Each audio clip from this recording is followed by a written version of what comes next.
രാത്രി 8 മണിയോടെ ആഹാരമൊക്കെ കഴിച്ച് അച്ചുവും വീട്ടുകാരും തറവാട്ടിലെ സഹായികളുമൊക്കെ പോകാനിറങ്ങിയതോടെ അപ്പു വിങ്ങിക്കരഞ്ഞു തുടങ്ങി. എൻ്റെ അപ്പൂസേ, ഞാൻ ഇത്രയും നേരം നിന്നോട് എന്താ പെണ്ണെ പറഞ്ഞത്? കാറിലേക്ക് കയറാൻ നിൽക്കുന്ന അവളുടെ കയ്യിൽ മുറുകെ പിടിച്ച് മൂക്ക് വലിച്ചുകൊണ്ട് നിന്ന പെണ്ണിനോട് അച്ചു തിരക്കി. അത് പിന്നെ. അപ്പു തിരിഞ്ഞു കാശി നിൽക്കുന്നിടത്തേക്ക് നോക്കി വിക്കി വിക്കി എന്തോ പറയാൻ ശ്രമിച്ചു. ഇനി നീ കാശിയേട്ടനെ പേടിയെന്ന് പറഞ്ഞ ഒരു കുത്തു വെച്ച് തരും ഞാൻ. അപ്പുവിൻ്റെ കവളിൽ കുത്തും പോലെ വിരൽ ചൂണ്ടിക്കാണിച്ചുകൊണ്ട് അച്ചു പറഞ്ഞു. അതൊന്നും അല്ല അച്ചു, ഇന്നിവിടെ ഞാൻ. അപ്പു വിതുമ്പിക്കൊണ്ട് അവളെ ചുറ്റിപ്പിടിച്ചു. അപ്പു, നീ ഇങ്ങനെ കരഞ്ഞും പേടിച്ചു നിന്നാൽ കാശി ചേട്ടന് സങ്കടം ആവോടി പെണ്ണേ. ദേ നീ നോക്കിക്കേ, ആ പാവത്തിൻ്റെ മുഖമൊക്കെ മാറി. അപ്പുവിൻ്റെ കാതോരം അവൾ മെല്ലെ പറഞ്ഞു. അശ്വതി പറഞ്ഞത് കേട്ട് അപ്പു മെല്ലെ കണ്ണു മാത്രം ഉയർത്തി കാശിയെ ഒന്ന് നോക്കി. പിന്നെ കണ്ണും മുഖവുമൊക്കെ അമർത്തി തുടച്ചുകൊണ്ട് അച്ചുവിനെ നോക്കി പുഞ്ചിരിച്ചു. പക്ഷേ അപ്പോഴും ആ ചുണ്ടുകൾ വിതുമ്പുന്നുണ്ടായിരുന്നു. എല്ലാവരും യാത്ര പറഞ്ഞു പോയി കഴിഞ്ഞതും കാശി കുറച്ച് ഏറെ നേരം പുറത്തെ നിലാവും നോക്കി സിറ്റൗട്ടിലിരുന്നു. പിന്നെ എഴുന്നേറ്റ് അകത്തേക്ക് വരുമ്പോഴും ഹാളിലെ സെറ്റിയിൽ ഒരറ്റത്ത് ഒട്ടിപ്പിടിച്ച പോലെ അവളിരിപ്പുണ്ട്. ഇങ്ങനെ ഒരാൾ കൂടെ ഉള്ളത് മറന്നുപോയല്ലോ എന്നോർത്ത് കാശിക്ക് ഒരു നിമിഷം നെഞ്ചൊന്ന് പിടഞ്ഞു. അർപ്പിത, ആ കാശി വിളിച്ചത് മൂളിക്കൊണ്ട് ചാടിപ്പിടഞ്ഞ് എഴുന്നേറ്റ് പെണ്ണ്. പതിയെ, വീഴരുത്. എന്തിനാ എത്രയും ധൃതി? കാശി അവൾക്കടുത്തേക്ക് വന്ന് ചോദിച്ചു. കുഞ്ഞുനാളിൽ എപ്പോഴോ അവൻ തന്നെ ഇതുപോലെ ശാസിച്ചത് ഓർമ്മ വന്ന അപ്പുവിന്. അവൾ മെല്ലെ കണ്ണുമാത്രം ഉയർത്തി അവനെ ഒന്ന് നോക്കി. ആ നോട്ടം കാണെ അവന് +2 കഴിഞ്ഞ് ആ വെക്കേഷന് വന്ന സമയത്ത് എപ്പോഴോ അച്ചാച്ചൻ എന്നെ ചേർത്ത് പിടിച്ച ഒരു ദിവസം പെണ്ണ് ഇതുപോലെ നോക്കിയത് ഓർമ്മ വന്നു. അന്ന് ഇവൾക്ക് എത്ര പ്രായമുണ്ടാകും? 4 വയസ്സോ അതോ 5? ഇതൊരിക്കലും വളരില്ലേ? കാശി ആലോചനയോടെ അവളെ നോക്കി. സെറ്റിൽ ചൂണ്ടുവിരൽ കൊണ്ട് തോണ്ടിക്കൊണ്ട് മുഖം കുനിച്ചിരിക്കുകയാണ് ആള്. അർപ്പിത കിടക്കുന്നില്ലേ? മണി 10 ആകുന്നു. അവളിൽ നിന്ന് മറുപടിയൊന്നും ഉണ്ടാവില്ല എന്ന് മനസ്സിലായ കാശി വീണ്ടും തിരക്കി. മൂളിക്കൊണ്ട് താഴേക്ക് വീഴാൻ പാകത്തിന് നിറഞ്ഞു വെമ്പി നിൽക്കുന്ന ആ കണ്ണുകൾ ഉയർത്തി നോക്കുന്നത് കണ്ടപ്പോൾ അവന് ശരിക്കും വാത്സല്യം തോന്നിപ്പോയി. അർപ്പിതയ്ക്ക് ഉറക്കം വരുന്നില്ലേ? ഇനിയും മുന്നോട്ട് ചെന്നാൽ പെണ്ണ് ബോധം കെട്ട് വീണാലോ എന്ന് പേടിച്ച് കാശി നിന്നിടത്ത് നിന്നുകൊണ്ട് ചോദിച്ചു. എനിക്ക് ഉറക്കം വരുന്നില്ല. കാശിയേട്ടൻ പോയി ഉറങ്ങിക്കോ. കാശി അവളെ തന്നെ നോക്കി നിന്നു. 2 കൈയും ഉയർത്തി കണ്ണും മുഖവും അമർത്തി തുടച്ചുകൊണ്ട് പറയുന്നുണ്ട്. ഒപ്പം വീണ്ടും വീണ്ടും ആ കണ്ണ് നിറഞ്ഞു ചാടുന്നുമുണ്ട്. ഈ കരച്ചിലൊന്ന് നിർത്തിക്കോ എന്ന് പറയാൻ തോന്നിയെങ്കിലും ഇനി അതിനും കൂടെ നിലവിളിച്ചാലോ എന്ന് ഓർത്ത് അവൻ ഒരു നിമിഷം കണ്ണുകൾ അടച്ച് ശ്വാസം ഒന്ന് വലിച്ചുവിട്ടു. അർപ്പിത, വാ. ബുള്ളറ്റിൻ്റെയും വീടിൻ്റെയും കീ കയ്യിലെടുത്തുകൊണ്ട് കാശി വിളിച്ചു. അവൻ്റെ നിൽപ്പ് കണ്ട് എന്തെന്ന് പോലും ചോദിക്കാൻ ഭയന്ന് അവൻ്റെ പിന്നാലെ പുറത്തേക്ക് ചെന്നു അവൾ. വീടും പൂട്ടി ബുള്ളറ്റിൻ്റെ അടുത്തേക്ക് അവൻ പോകുമ്പോൾ പിന്നാലെ പതുങ്ങി ആ പെണ്ണും ഉണ്ടായിരുന്നു. അപ്പോഴും നിറഞ്ഞു ചാടുന്ന കണ്ണുകൾ ഇരു കൈകൊണ്ട് അമർത്തി തുടച്ചുകൊണ്ടിരുന്നു അപ്പു. എൻ്റെ തോളിൽ പിടിച്ചു കയറി ഇരു സൈഡിലും കാലിട്ടിരിക്കപ്പു. ഒരു ഇരുചക്ര വാഹനത്തിൽ ആദ്യമായി കയറുന്നതിൻ്റെ പകപ്പോടെ എങ്ങനെ കയറും എന്നോർത്ത് പേടിച്ചു നിൽക്കുന്ന പെണ്ണിനോട് കാശി പറഞ്ഞു. കാശി പറഞ്ഞതുപോലെ അപ്പു കയറിയിരുന്നതും അവൻ ബുള്ളറ്റ് മുന്നോട്ടെടുത്തു. എന്നാലും ഇവളെപ്പോലെ ഒരു ചതിയത്തിയെ ഞാൻ ഈ ലോകത്ത് കണ്ടിട്ടില്ല. എൻ്റെ അപ്പു കരഞ്ഞു വിളിച്ച് കാശിയെ ബുദ്ധിമുട്ടിച്ച് കാണും. നാളെ നേരം വെളുക്കുമ്പോൾ പനിയും പിടിപ്പിക്കും. തറവാട്ടിലേക്ക് തിരികെ വന്ന് കയറി വേഷം മാറുന്നതിനിടെ ദേവകി വിഷമത്തിൽ പറഞ്ഞു. നമ്മളാണ് തെറ്റുകാർ. ഇവരെയൊക്കെ ഇങ്ങനെ ചെയ്യും എന്നോർത്തു വേണമായിരുന്നു അങ്ങോട്ട് ചെന്ന് കയറി കൊടുക്കാൻ. വേഷം മാറി വന്ന് ബെഡിലിരുന്നു കൊണ്ട് ജഗന്നാഥൻ പറഞ്ഞു. ഇന്ന് അവൾ ഉറങ്ങില്ല. ജനിച്ച അന്നു മുതൽ നമ്മുടെ നെഞ്ചിലെ ചൂടിലല്ലേ അവൾ ഉറങ്ങിയിട്ടുള്ളൂ. പറഞ്ഞുകൊണ്ട് നിറഞ്ഞ കണ്ണുകൾ അയാൾ കാണാതെ തുടച്ചു ഇരുവർക്കുമുള്ള മരുന്നെടുത്തു അവർ. അപ്പോഴാണ് വാതിലിൽ മുട്ടുകേട്ടത്. ഒപ്പം ജഗന്നാഥൻ്റെ ഫോണിലേക്ക് കാശി വിളിക്കുകയും ചെയ്തു. അയാൾ പെട്ടെന്ന് കോൾ എടുത്തു. ആരാ ഫോണിൽ? വാതിൽ തുറക്കും മുമ്പ് അവർ അയാളോട് തിരക്കി. കാശിയാണ് വെളിയിൽ. നീ വാതിൽ തുറന്നേ. വെപ്രാളത്തോടെ കോൾ കട്ട് ചെയ്തുകൊണ്ട് ജഗന്നാഥൻ പറഞ്ഞു. വാതിൽ തുറന്ന് പുറത്തേക്ക് ഇറങ്ങിയതും അപ്പു കാറ്റുപോലെ പാഞ്ഞു വന്ന് ദേവകിയെ കെട്ടിപ്പിടിച്ചത് കണ്ട് ജഗന്നാഥൻ സങ്കടത്തോടെ കാശിയെയും അപ്പുവിനെയും നോക്കി. എന്തിനാ എന്നെ പറ്റിച്ചേ? വരാന്ന് പറഞ്ഞല്ലേ? എന്താ വരാഞ്ഞേ? അവരുടെ നെഞ്ചിൽ മുഖം ചേർത്ത് വെച്ച് വിങ്ങി പൊട്ടിക്കൊണ്ട് അപ്പു മെല്ലെ ചോദിച്ചു. എൻ്റെ കുഞ്ഞെ, നിനക്കറിയില്ലേ ആ ഹേമയുടെ സ്വഭാവം? ഇവിടെ വന്ന് ഓരോന്ന് പറഞ്ഞ് പറ്റിച്ച് ഞങ്ങളെ അങ്ങോട്ട് കൊണ്ടുപോയതാണ്. അവിടുന്ന് നേരത്തിന് ഇറങ്ങാൻ പറ്റിയില്ല. ഇന്നിപ്പോൾ ഒരുപാട് താമസിച്ചതുകൊണ്ട് നാളെ രാവിലെ അങ്ങ് വരണമെന്ന് കരുതി ഇരിക്കുമായിരുന്നു ഞങ്ങൾ. നിന്നെ കാണാതെ ഞങ്ങൾക്കും സങ്കടമായി. പിന്നെ ഈ നേരം വരെ ഒന്ന് കിടക്കാതെ ഒക്കെ ഇരുന്ന് അച്ചാച്ചനും എനിക്കും വയ്യാതായി. അല്ല, നീ കരഞ്ഞ് ബഹളമുണ്ടാക്കിയിട്ടാണോ കാശി ഈ നേരത്ത് നിന്നെ കൊണ്ടുവന്നത്? ദേവകി അവളുടെ മുഖവും കണ്ണുമൊക്കെ തുടച്ചു കൊടുത്തിട്ട് തിരക്കി. അതുണ്ടല്ലോ അമ്മമ്മേ. അർപ്പിത പറഞ്ഞിട്ടല്ല അച്ചമ്മേ ഇങ്ങോട്ട് കൊണ്ടുവന്നത്. ദേവകി അവളുടെ മുഖവും കണ്ണുമൊക്കെ തുടച്ചു കൊടുത്തിട്ട് തിരക്കി. അതുണ്ടല്ലോ അമ്മമ്മേ. അർപ്പിത പറഞ്ഞിട്ടല്ല അച്ചമ്മേ ഇങ്ങോട്ട് കൊണ്ടുവന്നത്. ആദ്യമായിട്ടല്ലേ ഇവൾ ഈ തറവാട് വിട്ട് നിങ്ങളെ കാണാതെ ഇത്രയും നേരം നിൽക്കുന്നത്. അതോർത്തപ്പോൾ ഒന്ന് കൊണ്ടുവന്ന് കാണിക്കാം എന്ന് തോന്നി. അപ്പു പറഞ്ഞു തുടങ്ങിയത് പൂർത്തിയാക്കാൻ സമ്മതിക്കാതെ അവളെ നോക്കി കണ്ണൊന്ന് ചിമ്മിക്കൊണ്ട് കാശി പറഞ്ഞു. ആണോടാ മക്കളെ? കാശിയെ ചേർത്ത് പിടിച്ചുകൊണ്ട് അച്ചാച്ചൻ തിരക്കി. 10-18 വയസ്സിന് ശേഷം ഇത് ആദ്യമാണെന്ന് തോന്നുന്നു ഒരാൾ സ്നേഹത്തോടെ ഇങ്ങനെ ചേർത്ത് പിടിക്കുന്നത്. ആ സ്നേഹത്തോടെയുള്ള ചോദ്യത്തിൽ ചേർത്ത് പിടിക്കലിൽ അവന്റെ കണ്ണ് കലങ്ങി, നെഞ്ചൊന്ന് വിങ്ങിപ്പോയി. അതാരും അറിയാതെ ഇരിക്കാൻ മുഖം അയാളുടെ തോളിൽ ചേർത്ത് വെച്ചു കാശി. നമുക്ക് പോയാലോ? അച്ചാച്ചനും അച്ചമ്മയ്ക്കും മരുന്ന് കഴിച്ച് കിടക്കാനുള്ളതല്ലേ? അല്പനേരം അങ്ങനെ ഇരുന്നിട്ട് കാശി അവളോട് ചോദിച്ചു. അവിടെ ഇപ്പോഴും അമ്മമ്മയുടെ നെഞ്ചിൽ ഒട്ടിച്ചേർന്നിരിപ്പാണ്. ഇനിയിപ്പോ ഇന്ന് പോണോ കാശി? ഇന്ന് ഇവിടെ നിൽക്ക്, നാളെ പോവാടാ. നിൽക്കാൻ ഇനി ഒരു ദിവസം വരാം അച്ചമ്മേ, ഇന്ന് പോണം, കാശി വല്ലായ്മയോടെ പറഞ്ഞു. പഠിപ്പ് കഴിഞ്ഞതിൽ പിന്നെ ഇന്നോളം ഒരു രാത്രി നീ ഇവിടെ നിന്നിട്ടില്ല, ഓർമ്മയുണ്ടല്ലോ നിനക്ക്? ദേവകി പരിഭവം പറഞ്ഞു. എന്റെ അച്ചമ്മേ, ഇവിടെ നിൽക്കാൻ ഞാൻ വരാം. ഇന്ന് ഡ്രസ്സൊന്നും കൊണ്ടുവന്നിട്ടില്ലല്ലോ. ഇനി അർപ്പിതയ്ക്ക് നിൽക്കണമെങ്കിൽ നിന്നോട്ടെ, ഞാൻ നാളെ വന്ന് കൂട്ടിക്കൊള്ളാം. അത് വേണ്ട കാശി, ഇത്രയും നാളും നീ ഒറ്റയ്ക്കായിരുന്നു. എന്നാൽ ഇന്നു മുതൽ എന്നും നിനക്കൊപ്പം ഉണ്ടാകണം. നീ പോകുമ്പോൾ അവളെയും കൊണ്ടുപോയിക്കോ. ഒരിക്കലും പിരിയാതെ സന്തോഷമായിട്ട് നിങ്ങൾ കഴിയുന്നത് കാണണം എന്നൊരാഗ്രഹവും പ്രാർത്ഥനയുമുണ്ട് ഈ വയസ്സിനും വയസ്സിക്കും. കാശി പറഞ്ഞത് കേട്ട് തെളിഞ്ഞ പെണ്ണിന്റെ മുഖം അച്ചമ്മ പറഞ്ഞത് കേട്ട് മങ്ങിപ്പോയത് അവൻ വ്യക്തമായി കണ്ടു.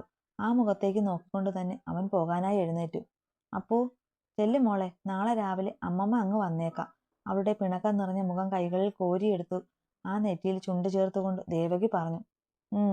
അവർ പറഞ്ഞത് ഇഷ്ടമായില്ല എങ്കിലും ഒന്ന് മൂളിക്കൊണ്ട് അനുസരണയോടെ രണ്ടാൾക്കും ഉമ്മയൊക്കെ കൊടുത്ത് കാശിക്ക് പിന്നാലെ പോകാനിറങ്ങി പെണ്ണ്. ഇവിടെ ഇരുന്ന് നേരം വെളുപ്പിക്കാൻ പോകുവാണോ അർപ്പിത? എന്നാൽ ആ ലൈറ്റൊക്കെ അങ്ങോട്ട് ഓഫ് ചെയ്തേക്ക്. എനിക്ക് വെട്ടം കണ്ട ഉറക്കം വരില്ല. ശരിക്കും ഉറങ്ങിയാൽ പിന്നെ നാളെ തലവേദനിക്കും. തറവാട്ടിൽ നിന്ന് തിരികെ വന്ന ഹാളിലെ സെറ്റിലിരുന്നതാണ് പെണ്ണ്. ഇപ്പോൾ താൻ ഫ്രഷായി വന്നിട്ടും ആ ഇരിപ്പിരിക്കുന്നവളോട് കാശി പറഞ്ഞു. മര്യാദയ്ക്ക് പറയാമെന്ന് വെച്ചാൽ അപ്പോൾ ഡാം തുറക്കും അവള്. ഇതിപ്പോ പറഞ്ഞത് കേട്ട് തന്നെ ചുണ്ടൊക്കെ കൂർപ്പിച്ച് പിടിച്ചു നോക്കുന്നുണ്ട്. നീ കിടക്കുന്നില്ലല്ലോ. എന്നാ ഞാൻ ലൈറ്റ് ഓഫ് ചെയ്യട്ടെ, എനിക്ക് ഉറക്കം വരുന്നുണ്ട്, കാശി വീണ്ടും ഇത്തിരി കനത്തിൽ പറഞ്ഞു. എനിക്കും ഉറക്കം വരുവാ. അതുവരെ മിണ്ടാതെ മൂങ്ങയെപ്പോലെ നിന്നവൾ പെട്ടെന്ന് പറഞ്ഞു. എന്നാ പിന്നെ ഇങ്ങനെ നിൽക്കാതെ പോയി കിടന്നോ. പൊട്ടി വന്ന ചിരി കടിച്ചു പിടിച്ചുകൊണ്ട് കാശി പറഞ്ഞു. അതേ, ഞാൻ എവിടെയാ കിടക്കുക? മുറിയുടെ വാതുക്കലേക്ക് നീങ്ങി നിന്നിട്ട് അപ്പു അവനോട് തിരക്കി. സാധാരണ തറവാട്ടിലെ റൂമിൽ ബെഡിലല്ലേ അർപ്പിത കിടക്കുന്നത്? അവൾക്ക് മുന്നിലൂടെ ബെഡ്റൂമിലേക്ക് നടക്കുമ്പോൾ കാശി ചോദിച്ചു. അപ്പു അതിനെ മൂളിയതേയുള്ളൂ. എന്നാൽ ഇങ്ങോട്ട് കയറി കിടന്നോ. ഈ ഒരു റൂമിൽ മാത്രമേ ബെഡുള്ളൂ. കബോർഡ് തുറന്ന് കഴുകി മടക്കി വെച്ചിരിക്കുന്ന ഷീറ്റ് എടുത്ത് അവൾക്ക് നേരെ നീട്ടിക്കൊണ്ട് പറഞ്ഞു. പെണ്ണൊന്ന് മൂളിക്കൊണ്ട് ആ ഷീറ്റ് വാങ്ങി ബെഡിൽ മുട്ടുകുത്തി കയറി ചുവരോട് ചേർന്ന് കിടന്ന് തലവഴിയെ പുതപ്പ് വലിച്ചു മൂടി. എല്ലാം നിമി നേരം കൊണ്ട് കഴിഞ്ഞു. അവളുടെ പേടിയും കാട്ടിക്കൂട്ടലും കണ്ട് എത്ര അടക്കി പിടിച്ചിട്ടും കാശി ചിരിച്ചുപോയി. അവൾ ആ ശബ്ദം കേട്ടുവെങ്കിലും തന്നെ ഇന്ന് ഇങ്ങോട്ട് തിരികെ പറഞ്ഞുവിട്ട അമ്മമ്മയോടുള്ള പിണക്കത്തിൽ ചുണ്ടും കണ്ണും കൂർപ്പിച്ചു കിടന്നു. നീ ഇതുവരെ ഉറങ്ങിയില്ലേ ദേവികി? ഇനി ഉറക്കം നിന്ന് പ്രഷർ കൂട്ടാതെ കിടന്നുറങ്ങാൻ നോക്ക്. അപ്പവും കാശിയും പോയി കഴിഞ്ഞ് വന്ന് മരുന്ന് കഴിച്ച് കിടന്നിട്ടും ഉറക്കം കടാക്ഷിക്കാതെ തിരിഞ്ഞു മറിഞ്ഞും കിടന്ന അവരോട് ജഗന്നാഥൻ പറഞ്ഞു. എന്റെ കുഞ്ഞ് കഴിഞ്ഞ 18 വർഷവും നമ്മുടെ കൂടെ ഉണ്ടായിരുന്നു. ഇന്ന് അവൾ കണ്ണു നിറച്ച് ഇറങ്ങിപ്പോയത് ഓർത്തപ്പോൾ, ഇനി അവൾ ഇവിടെ വിരുന്നുകാരി മാത്രമാണെന്നൊക്കെ ആലോചിച്ചപ്പോൾ എന്തോ സഹിക്കാൻ വയ്യ, അവർ വേദനയോടെ പറഞ്ഞു. കാശി അവളെ പൊന്നുപോലെ നോക്കും ദേവകി. അവൻ ഒരിക്കലും അവളെ വേദനിപ്പിക്കില്ല, അതോർത്ത് നീ വിഷമിക്കേണ്ട. അവരെ ആശ്വസിപ്പിച്ചുകൊണ്ട് അയാൾ പറഞ്ഞു. പിന്നെ എന്റെ കുഞ്ഞുങ്ങൾ ഇവിടെ വിരുന്നുകാർ ആവാതെ ഇരിക്കാനുള്ളതൊക്കെ ഞാൻ ചെയ്തു വെച്ചിട്ടുണ്ട് കേട്ടോ. അവരുടെ സൈഡിലേക്ക് ചരിഞ്ഞു കിടന്ന് അയാൾ പറഞ്ഞു. അതെന്താ ചെയ്തേ? അവർ മുഖം ചരിച്ച് അയാളെ നോക്കി. വല്ലിശ്ശേരി തറവാട് വൈദൂന് കൊടുക്കണമെന്നും അവളെ വിവാഹം കഴിക്കുന്ന ആൾ ഇവിടെ ദത്ത് നിൽക്കണമെന്നൊക്കെ ആഗ്രഹിച്ചിരുന്നു ഞാൻ. അതൊക്കെ അവളെ ഒരിക്കലും പിരിയാതെ ഇരിക്കാൻ വേണ്ടിയാണ്. പക്ഷേ ദൈവനിശ്ചയം മറ്റൊന്നായിരുന്നു. എന്റെ കുഞ്ഞ് ചെറുപ്രായത്തിൽ എന്നേക്കുമായി പോയി ചേർന്നു. പറയുമ്പോൾ അയാളുടെ തൊണ്ടയിടറി കണ്ണുകൾ നിറഞ്ഞു. അപ്പോ വൈദുവിന്റെ പേരിൽ അന്ന് തറവാട് എഴുതി രജിസ്റ്റർ ചെയ്തിരുന്നോ? ദേവകി ആകാംക്ഷയോടെ തിരക്കി. അയാൾ ഒന്ന് മൂളി. ദൈവമേ, നീ കാത്തു, അവർ നെഞ്ചിൽ കൈ ചേർത്തുകൊണ്ട് പറഞ്ഞു. നീ എന്താ അങ്ങനെ പറഞ്ഞത്? അല്ല, ഈ തറവാടും ഇതിനു ചുറ്റുമുള്ള 4 ഏക്കർ വസ്തുവിലും ഹേമയ്ക്ക് നല്ല കണ്ണുണ്ട്. ഒരിക്കൽ അവൾ അത് പറയുകയും ചെയ്തു. മൂത്ത മകനായ അനന്തനാണ് ഈ തറവാട് കിട്ടാൻ അർഹതയെന്ന്. എന്തായാലും വൈദുവിന്റെ പേരിലുള്ളത് അവളുടെ മകൾക്കല്ലേ. ഇനി ആ പേരും പറഞ്ഞു വരില്ലല്ലോ, അത്രയും സമാധാനം, അവർ ഒരു നിർവൃതിയോടെ പറഞ്ഞു. അനന്തൻ ഇനി ഇവിടുന്ന് ഒന്നും ഞാൻ കൊടുക്കില്ല ദേവകി. അവന് കൊടുത്തത് മുഴുവൻ ആദിക്ക് മാത്രമായിട്ട് ഹേമ തട്ടിയെടുത്തു. ഇനി ഞാൻ അനന്തന് എന്ത് കൊടുക്കാൻ തീരുമാനിച്ചിട്ടുണ്ടോ അതൊക്കെ എന്റെ കാശിയുടെ പേർക്ക് മാത്രമേ ഞാൻ കൊടുക്കൂ. ഇതൊക്കെ എങ്ങനെയെന്ന് നല്ലവണ്ണം ആലോചിച്ച് ഞാൻ ചെയ്തു വെച്ചിട്ടുണ്ട്. നീ ഓരോന്നോർത്ത് വിഷമിക്കാതെ കിടന്നുറങ്ങാൻ നോക്ക്, അയാൾ അവരുടെ ചുമലിൽ തട്ടിക്കൊണ്ട് പറഞ്ഞു. എൻ്റെ കാശിയെ പഠിപ്പിച്ചു എന്നല്ലാതെ അവനൊന്നും കൊടുത്തിട്ടില്ല ആരും. വീട് പോലും ലോണൊക്കെ എടുത്താണ് അവൻ വാങ്ങിച്ചത്. അന്ന് നമ്മൾ പൈസ കൊടുക്കാമെന്ന് പറഞ്ഞപ്പോൾ ഞാൻ ചെറുപ്പമല്ലേ അച്ചച്ച, കുറച്ച് ബാധ്യതയൊക്കെ ഉണ്ടായാലും ഞാൻ വീട്ടിൽ കൊള്ളാം എന്നാണ് അവൻ എന്നോട് പറഞ്ഞത്. അത്ര നല്ല മനസ്സാണ് അവൻ്റേത്. അവരുടെ വാക്കുകളിൽ കാശിയോടുള്ള സ്നേഹവും അഭിമാനവും നിറഞ്ഞു നിന്നിരുന്നു. രാവിലെ ഉണർന്ന കാശി ബെഡിൽ എഴുന്നേറ്റിരുന്ന് ഒന്ന് മൂരി നിവർന്നു. അപ്പോഴാണ് അടുത്തൊരാൾ ചുരുണ്ടുകൂടി കിടന്നുറങ്ങുന്നത് കണ്ടത്. വൈദു അപ്പയുടെ മകൾ, അപ്പയുടെ യാതൊരു മുഖസാമ്യവുമില്ലാത്ത ഒരു പെങ്കൊച്ച്. ഇവൾ ആരെപ്പോലെയാവും? നിൽപ്പും നടപ്പവും നോട്ടവും തലമുടിയും വൈദു അപ്പ തന്നെ. പക്ഷേ മുഖമോ ശരീരവൽപ്പമോ സ്വഭാവവും ഒന്നും അപ്പയുടേതുമായിട്ട് യാതൊരു സാമ്യവുമില്ല. ഇവളുടെ അച്ഛനെ പോലെ ആവുമോ? അപ്പ അതിസുന്ദരിയായിരുന്നു, അതുപോലെ ഇവളും സുന്ദരിയാണ്. വൈദേഹി. ഓരോന്നോർത്തുകൊണ്ട് അവൻ ബാത്റൂമിലേക്ക് കയറി. ആ, അർപ്പിത എഴുന്നേറ്റോ? ഞാൻ പതിവായിട്ട് ഈ നേരം നടക്കാൻ പോവും, അതിനുവേണ്ടി എഴുന്നേറ്റതാണ്. ഇയാൾ കുറച്ചുകൂടെ കിടന്ന് ഉറങ്ങിക്കോ, ഞാൻ വരുമ്പോൾ വിളിക്കാം. ബാത്റൂമിൽ നിന്ന് ഇറങ്ങി വരുമ്പോൾ കാശി പറഞ്ഞു. അപ്പോൾ ഞാൻ ഇവിടെ ഒറ്റയ്ക്കാവില്ലേ? നിനക്ക് പേടിയാണ്? അന്തം വിട്ട് കണ്ണും മിഴിച്ചുകൊണ്ട് അവൾ ചോദിച്ചു. ഞാൻ ഒരുപാട് ദൂരെയൊന്നും പോവില്ല അർപ്പിത, നമ്മുടെ വായനശാലയല്ലേ, അതിൻ്റെ മുന്നിലെ ഗ്രൗണ്ടിലാണ് നടക്കുന്നത്. കാശി ട്രാക്ക് സൂട്ടും ടീഷർട്ടും കയ്യിലെടുത്തുകൊണ്ട് പറഞ്ഞു. എന്നാലും എനിക്ക് പേടിയാണ് ഒറ്റയ്ക്ക്. ഇപ്പൊ നേരം വെളുത്തില്ലല്ലോ, ഇരുട്ടല്ലേ? ചുണ്ടും വിളർത്തി അവനെ നോക്കിയിരുന്നു പറഞ്ഞു അർപ്പിത. എടാ, ഇവിടെ എന്താ പേടിക്കാൻ? വാതിലും പൂട്ടി ഞാൻ പോയാൽ വന്നിട്ടല്ലേ വാതിൽ തുറക്കൂ. അതുവരെ നീ ഉറങ്ങിക്കോ, അവളോട് പറഞ്ഞുകൊണ്ട് കാശി ഡ്രസ്സിംഗ് റൂമിലേക്ക് പോയി. പോയിട്ട് വരട്ടെ? വേഷം മാറി വന്ന് ബെഡിൽ ചടഞ്ഞുകൂടിയിരുന്ന് അവളോട് അവൻ ചോദിച്ചു. അവന് ദയനീയമായി നോക്കിയതല്ലാതെ പെണ്ണൊന്നും മിണ്ടിയില്ല. എന്താ ഒന്നും മിണ്ടാതെ ഇരിക്കുന്നേ? ഞാൻ പോയിട്ട് വേഗം വരാം, അതുപോരെ? ഫോൺ കയ്യിലെടുത്തുകൊണ്ട് അവൻ ചോദിച്ചു. പോയ്ക്കോ. എന്നോടെന്തിനാ ചോദിക്കണേ? പിണക്കത്തോടെ അപ്പു പറഞ്ഞു. പെണ്ണിന്റെ ആ ഭാവം കണ്ട് ഇപ്പൊ കണ്ണു തള്ളിയത് കാശിയായിരുന്നു. അപ്പോ അർപ്പിതയ്ക്ക് അത്യാവശ്യം പിണങ്ങാനും ദേഷ്യപ്പെടാനും ഒക്കെ അറിയാമല്ലേ? അച്ചമ്മ പറഞ്ഞത് നിനക്ക് ദേഷ്യം വരില്ല, പിണക്കമില്ല എന്നൊക്കെയല്ലേ? ഇരു കൈയും നെഞ്ചിൽ പിണച്ചു കെട്ടി നിന്ന് കാശി ചോദിച്ചു. അത് പിന്നെ ഉണ്ടല്ലോ, എനിക്ക് പേടിയായിട്ടാണ്. അപ്പു അവനെ നോക്കാം മടിച്ച് മുഖം കുനിച്ച് കണ്ണു മാത്രം ഉയർത്തി നോക്കിക്കൊണ്ട് പറഞ്ഞു. ഇത്രയും ദിവസം എന്നെ കാണുമ്പോൾ തന്നെ പേടിച്ചോടിയിരുന്ന പെണ്ണാണ് ഇപ്പോൾ കണ്ണുമുരുട്ടി എൻ്റെ മുന്നിൽ നിന്ന് എന്നെ പേടിപ്പിക്കുന്നത്. കാശി ഒരു ചിരിയോടെ ഓർത്തുപോയി. ആ, നിനക്ക് പേടിയാണെങ്കിൽ ഇന്ന് ഞാൻ പോകുന്നില്ല. പക്ഷേ നാളെ മുതൽ എനിക്കൊപ്പം നടക്കാൻ പോകാൻ അർപ്പിതയും ഉണ്ടാകണം, കാശി കാര്യമായി അവളോട് പറഞ്ഞു. ഞാനോ? അന്തം വിട്ട് ചോദിച്ചുകൊണ്ട് അപ്പു സ്വയം ഒന്ന് നോക്കി, ഒപ്പം മസിൽ ഉരുട്ടി കയറ്റി വെച്ച് അവൻ്റെ ദേഹത്തും. അതെ, നീ തന്നെ, അല്ലാതെ പിന്നെ ഇവിടെ വേറെ ആരാണുള്ളത്? അവളെ കൊണ്ട് സംസാരിപ്പിച്ച് അവളുടെ പേടി മാറ്റി കുറച്ചുകൂടെ അടുപ്പമുണ്ടാക്കി എടുക്കണമെന്ന ചിന്തയോടെ കാശി പറഞ്ഞു. ഞാനെങ്ങും പോകില്ല നടക്കാൻ, എനിക്ക് തടിയൊന്നുമില്ലല്ലോ. ഞാനല്ലല്ലോ ഉരുട്ടി കയറ്റി വച്ചിരിക്കുന്നത്. പെണ്ണ് അവൻ കേൾക്കാതെ സ്വയം പറഞ്ഞുകൊണ്ട് എഴുന്നേറ്റ് ഷീറ്റൊക്കെ മടക്കി ബെഡൊക്കെ ശരിയാക്കി വെച്ചിട്ട് അവനെന്നയാൾ അവിടെ നിൽപ്പുണ്ട് എന്ന് പോലും ഭാവിക്കാതെ കുളിച്ചു മാറാനുള്ള തുണിയും എടുത്ത് ബാത്റൂമിലേക്ക് കയറിപ്പോയി. ഇവളാള് കൊള്ളാലോ. എന്നെ പേടിച്ച് ഞാൻ നിൽക്കുന്ന ഏരിയയിൽ വരാത്തവളാണ് ഒറ്റ ദിവസം കൊണ്ട് ഈ മാറ്റം. എന്താവും കാരണം? ഇനി പേടിയൊക്കെ മാറിയോ? കാശി ആലോചനയോടെ സിറ്റൗട്ടിലേക്ക് ഇറങ്ങി വന്നു. സ്ഥിരമായി പാല് കൊണ്ടുവരുന്ന ചേട്ടൻ മതിലിന് മുകളിൽ കുപ്പിയിൽ വെച്ചിട്ടുണ്ടാകും. സിറ്റൗട്ടിൽ കിടന്ന ഇന്നത്തെ പത്രവും പാലും എടുത്ത് കാശി വീണ്ടും വീടിനുള്ളിലേക്ക് കയറി. പേപ്പർ ടീപ്പോയിലിട്ടിട്ട് പാലുമായി അടുക്കളയിലേക്ക് വന്നു. അർപ്പിത എന്താ നോക്കുന്നേ? കബോർഡിലിരുന്ന ടിന്നുകളൊക്കെ തുറന്നു നോക്കുന്ന അപ്പുവിനോട് കാശി തിരക്കി. തേയിലപ്പൊടി കണ്ടില്ല, അത് നോക്കിയതാണ്, അപ്പു അവൻ്റെ മുഖത്തേക്ക് നോക്കാതെ പറഞ്ഞു. പേടിച്ചിട്ട് ഇപ്പൊ പൊട്ടും പോലെ നെഞ്ചിങ്ങനെ മിടിക്കുന്നത് പെണ്ണിനല്ലേ അറിയൂ. അച്ചു പറഞ്ഞതുപോലെ പേടി തോന്നിയാലും പുറത്തു കാണിക്കാതെ നിൽക്കുന്നത് ആണ് നല്ലത്. ഞാൻ ചായ അങ്ങനെ കുടിക്കാറില്ല അപ്പു, കോഫിയാണ് ഉണ്ടാക്കുന്നത്. അതുകൊണ്ട് ഞാനിവിടെ തേയില വാങ്ങി വെക്കാറില്ല. അപ്പുവിന് ചായയാണോ ഇഷ്ടം? കാശി മുഖം തിരിച്ച് അവളെ നോക്കി. എനിക്ക് ചായയും കോഫിയും ഒന്നും നിർബന്ധമില്ല, ആലോചനയോടെ നിന്നവൾ പതിയെ പറഞ്ഞു. ആണോ? അങ്ങനെയെങ്കിൽ ഇന്ന് നമുക്ക് കോഫി ഉണ്ടാക്കാം, പിന്നെ കഴിക്കാൻ ഉപ്പുമാവും ഉണ്ടാക്കാം. കാശി പാല് സ്ലാബിൽ വെച്ചിട്ട് ചായപാത്രം എടുത്ത് കഴുകാൻ തുടങ്ങി. അതൊക്കെ ഞാൻ ചെയ്തോളാം, കാശിയേട്ട അങ്ങോട്ട് പൊയ്ക്കോ, പാത്രത്തിന് വേണ്ടി കൈ നീട്ടിക്കൊണ്ട് അപ്പു പറഞ്ഞു. അത് വേണ്ട അർപ്പിത, എന്ത് ചെയ്യുമ്പോഴും ഞാനുണ്ടെങ്കിൽ നമുക്ക് ഒരുമിച്ച് ചെയ്യാം കേട്ടോ. ഇവിടെ നമ്മൾ രണ്ടുപേരല്ലേ ഉള്ളൂ. ആ പാത്രത്തിലേക്ക് അവൻ പാലൊഴിച്ച് ഗ്യാസ് സ്റ്റൗവിലേക്ക് വെച്ചുകൊണ്ട് അവൻ പറഞ്ഞു. ആ പറഞ്ഞത് അത്രയ്ക്ക് ഇഷ്ടമാകാതെ പെണ്ണൊന്ന് മൂളി. കാശി കോഫി ഉണ്ടാക്കാൻ തുടങ്ങിയതും അപ്പു ഫ്രിഡ്ജ് തുറന്ന് പച്ചക്കറി ഇരിക്കുന്നോ എന്ന് നോക്കി. അതിലൊന്ന് കാണാഞ്ഞ് തിരിഞ്ഞ് അവനെ നോക്കി. എന്താ നോക്കുന്നേ, പച്ചക്കറിയാണോ?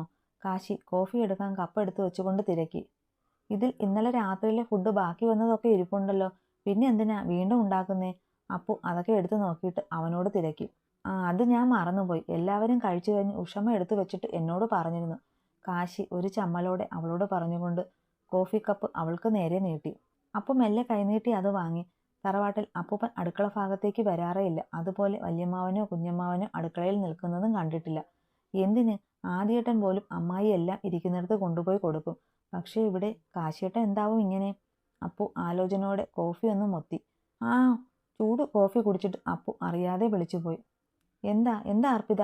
കാശി നിലത്തും ടേബിളിലുമായി വീണ് കിടക്കുന്ന കോഫിയിലും ടേബിളിലും നിലത്തുമായി ചിതറിക്കിടക്കുന്ന ചില്ല് കണ്ട് തിരക്കി. അടിക്കല്ലേ കാശിയേട്ടാ, അറിയാതെ പറ്റിപ്പോയതാണ്. ചൂട് ചൂട് എനിക്ക് പറ്റില്ല. വിങ്ങി പൊട്ടിക്കൊണ്ട് പേടിച്ചു വിറച്ച് പെണ്ണ് പറയെ ചൂട് കൊണ്ട് ചുവന്നു തടിച്ച ചുണ്ടിലേക്ക് നോക്കിപ്പോയി കാശി.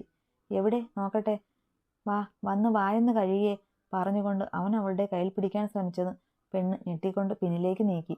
അടിക്കല്ലേ, എല്ലാം ഞാൻ വൃത്തിയാക്കിക്കോളാം, ഏങ്ങിക്കരഞ്ഞുകൊണ്ട് അവൾ പറഞ്ഞു. ഞാനൊന്നും ചെയ്യില്ല അർപ്പിത, നീ ഇങ്ങനെ പേടിക്കല്ലേ. എന്തിനാ നിന്നെ ഞാൻ അടിക്കുന്നേ? കാശി അവളുടെ പേടിച്ചു വിരണ്ടുള്ള നിൽപ്പ് കണ്ട് ദയനീയമായി ചോദിച്ചു. കപ്പ് പൊട്ടിച്ചില്ലേ, പിന്നെ നിലത്തൊക്കെ വീണില്ലേ. സോറി, ഞാൻ അറിഞ്ഞോണ്ടല്ല. മുഖം കുനിച്ചു നിന്ന് കണ്ണു മാത്രം ഉയർത്തി നോക്കി അവൾ വിറച്ചുകൊണ്ട് പറഞ്ഞു. എൻ്റെ കൊച്ചേ, ഇതൊക്കെ എനിക്ക് സംഭവിച്ചൂടെ? അതിനാണോ ഈ നിലവിളിക്കുന്നത്? കപ്പ് നമുക്ക് വേറെ വാങ്ങാന്നേ. പിന്നെ നിലത്ത് വീഴുന്നത് അതൊന്ന് തുടച്ചു കളഞ്ഞാൽ പോരെ? ഇതിപ്പോ നിന്റെ കരച്ചിൽ കണ്ടപ്പോൾ ഞാൻ കരുതി ചുണ്ട് പൊള്ളിയിട്ടുണ്ടാവുമെന്ന്. ഇടുപ്പിൽ കൈയും കുത്തി നിന്ന് അവൻ അവളെ ഒന്ന് നോക്കിക്കൊണ്ട് ആശ്വാസത്തോടെ പറഞ്ഞു. കപ്പ് പൊട്ടിച്ചാ കുഞ്ഞമ്മായി തല്ലും, ചിലപ്പോൾ പിച്ചും. കണ്ണൊക്കെ നിറച്ച് ആ പെണ്ണ് പറയുന്നത് കേൾക്കെ കാശിയുടെ നെഞ്ചൊന്ന് നൊന്തുപോയി. ഏയ് അർപ്പിത, ഇവിടെ നോക്ക്, ഞാൻ അടിക്കേയില്ല പിച്ചേയില്ല. പക്ഷേ എന്തിനും ഏതിനും ഇങ്ങനെ കണ്ണു നിറയ്ക്കാൻ പാടില്ല, സമ്മതിച്ചോ? കാശി ഒരു ചിരിയോടെ അവളുടെ മുഖത്തേക്ക് നോക്കി തിരക്കി. ശരിക്കും പിച്ചൂല്ലേ? അടി കൊള്ളുമ്പോൾ പിച്ചിനേക്കാൾ നോവാണ്, പെണ്ണ് വീണ്ടും പറഞ്ഞു. ഞാൻ പറഞ്ഞത് സത്യമാണ്, ഞാൻ നിന്നെ ഒട്ടും വേദനിപ്പിക്കില്ല. പക്ഷേ ഇങ്ങനെ കരയാൻ പാടില്ല. വേഗം പറയ്, സമ്മതമാണോ? കാശി വീണ്ടും വീണ്ടും ചോദിക്കുമ്പോൾ വിടർന്ന കണ്ണുകളോടെ മുഖം കുനിക്കാതെ അപ്പു അവന്റെ മുഖത്തേക്ക് നോക്കി നിന്ന് ആദ്യമായി. എന്താ നോക്കുന്നേ? ഞാൻ ചോദിച്ചതിന് മറുപടി പറയെന്റെ കൊച്ചേ. കാശി ചിരിയോടെ ചോദിച്ചുകൊണ്ട് പൊട്ടിയ ചില്ലുകളൊക്കെ പറക്കിയെടുത്തു. ഞാൻ അറിഞ്ഞുകൊണ്ട് കരയുന്നതല്ല. എനിക്ക് സങ്കടം വരുമ്പോൾ അറിയാതെ കണ്ണിൽ നിന്ന് വെള്ളം വരും, അതാ. പറഞ്ഞുകൊണ്ട് മുഖമൊക്കെ അമർത്തി തുടയ്ക്കുന്ന ആ കുഞ്ഞു പെണ്ണിനെ കാണെ അവന്റെ നെഞ്ചിൽ അവളോട് ഒരു ഇഷ്ടം തോന്നുന്നതും അതിനുമേലെ വാത്സല്യം നിറയുന്നതും ഇപ്പോൾ അവൻ വ്യക്തമായി അറിഞ്ഞു.